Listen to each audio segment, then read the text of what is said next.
मनीष, सामान निकाल दो भाई इसका। जी भैया, अभी करता हूँ। कितना हो गया भैया? 890। बिल कितने का बना दूं? अब 1500 का बना दीजिए। 1500 का? किसी दिन तुम्हारे मैडम को अगर पता लग गया ना, देखना बहुत बुरी तरीके से फंसोगी। नहीं भैया, अब कुछ नहीं होगा, आप बनाइए ना बिल। ठीक है, ये लो। दीदी, ये बिल और बचे हुए पैसे। एक काम कर, इनको तू रख ले। शुक्रिया दीदी। और सुन, मिल लेना, एक कप कॉफी बना दे, सर में बहुत दर्द हो रहा है। ठीक है दीदी। दीदी, वो रीना आपके यहाँ काम करती है ना? हाँ, क्यों? दीदी, आपको पता है वो आपसे बहुत बेईमानी करती है। वो जब भी भैया की दुकान से कुछ सामान लेके आती है ना, वो ज़्यादा का ही बिल बनवाती है। दीदी, मैं तो आपको कब से बताना चाह रहा था, लेकिन मेरी हिम्मत ही नहीं हुई। लेकिन आज मैंने हिम्मत करके आपको बता ही दिया। पता नहीं क्यों भैया उसे कुछ कहते भी नहीं है, जो बोलती है वही कर देते हैं भैया।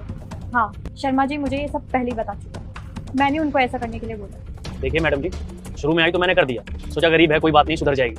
लेकिन अब उसका रोज का यही हो गया है, जब भी सामान लेने आती है ना तो बिल बढ़वा के बनाती है। मैं तो यही कहूँगा कि उसे काम से निकाल दीजिए। ऐसे बेईमान लोगों को ना काम पे रखने की जरूरत नहीं है। काम से तो उसे निकालूंगी मैं शर्मा जी, लेकिन जब तक वो मेरे घर का सामान लेने आ रही है ना, वो जैसा बोलती है आप वैसा ही। ठीक है दीदी, आप बहुत अच्छी है। आपको पता है कि आपके पीठ पीछे वो चोरियां कर रही है, फिर भी आप उसे ऐसा करने दे रहे हो। मुझे ना विश्वास है कि उसे अपनी गलती का एहसास एक दिन जरूर होगा और वो खुद मुझसे आके माफी। भैया, रीना आपके घर के पास रहती है ना? भैया, वो 2-3 दिन से ना उसका फोन नहीं मिल रहा है और वो काम पे भी नहीं आ रही। मैडम, फोन का तो पता नहीं, लेकिन 2-3 दिन से वो अपने भाई की चाय की दुकान पे बैठी है। अच्छा भैया, आपके पास उसका एड्रेस होगा? मैडम, एड्रेस है। ठीक है। दीदी, मैं आपके यहाँ काम नहीं कर पाऊंगी। पर क्यों?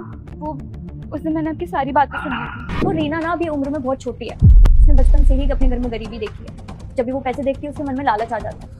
अगर मान लो मैं उसे आज काम से निकाल भी दूं तो वो कहीं और जाके यही काम करेगी।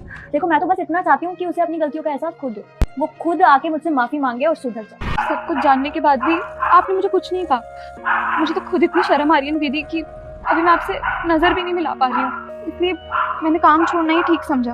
आप बहुत अच्छी हो दीदी, ये तो मैं ही भरोसे के लायक नहीं हूँ। तो शर्मिंदा है अपनी गलती के लिए? हाँ दीदी।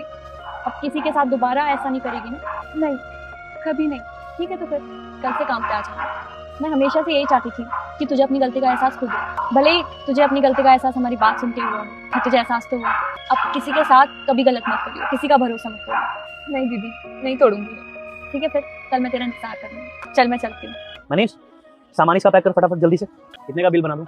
जितने का हुआ है उतने का ही बना दीजिए भैया। 500 रुपये।